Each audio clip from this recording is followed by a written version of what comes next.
Bonjour, je suis le docteur Vanessa Play.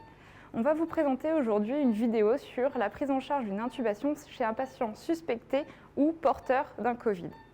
Donc pour cela, il va nous falloir le matériel d'intubation classique, notamment le matériel pour la prise en charge des voies aériennes et également un plateau d'intubation déjà préparé.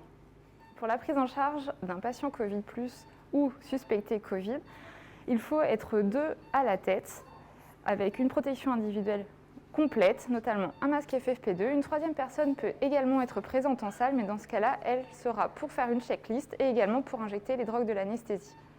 Un patient Covid ou suspect d'être Covid doit être considéré comme un patient à intubation difficile, non pas parce qu'il va être intubation difficile, mais pour limiter le temps d'exposition au risque d'aérosolisation.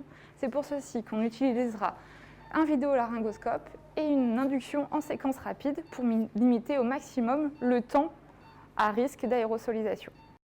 À l'arrivée du patient, donc en salle d'intervention, le patient devra porter forcément un masque chirurgical et il sera géré par un personnel dédié.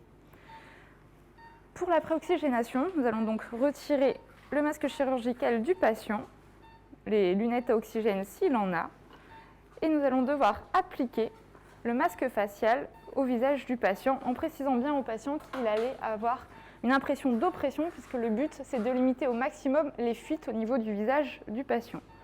Une fois le masque bien appliqué au niveau de son visage, on va pouvoir demander à notre aide d'allumer le respirateur. J'allume le respirateur. Le respirateur va devoir être mis en ventilation spontanée et le but c'est de limiter au maximum le débit nécessaire.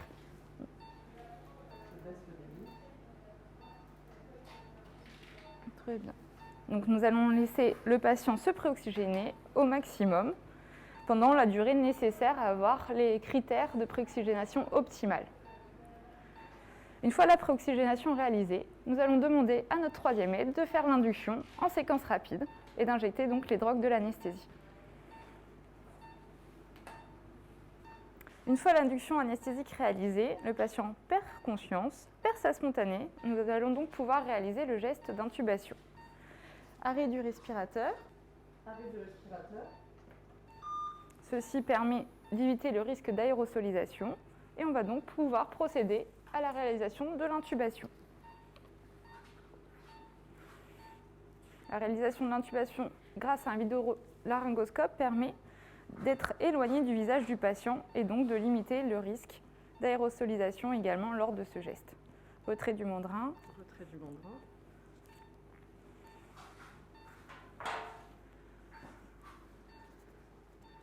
Ballonnet gonflé. Patient branché et on peut réallumer le respirateur et le mettre en ventilation contrôlée. Le respirateur. Là, on fait nos vérifications habituelles de la ventilation. Buée dans notre sonde d'intubation, la capno au niveau du respirateur et l'auscultation.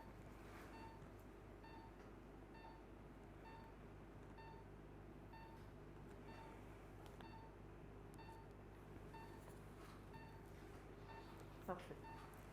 Une fois la certitude que nous ne sommes pas intubés de façon sélective, nous allons pouvoir fixer la sonde d'intubation, mais cette fois sans débrancher le patient du ventilateur pour limiter encore une fois les risques d'aérosolisation.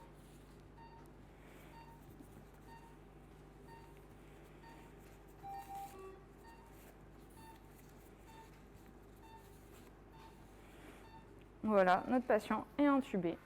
Voici la procédure d'intubation pour un patient Covid confirmé ou suspecté afin de limiter au maximum les risques d'aérosolisation.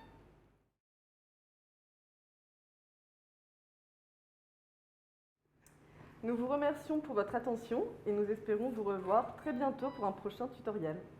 À bientôt. À bientôt.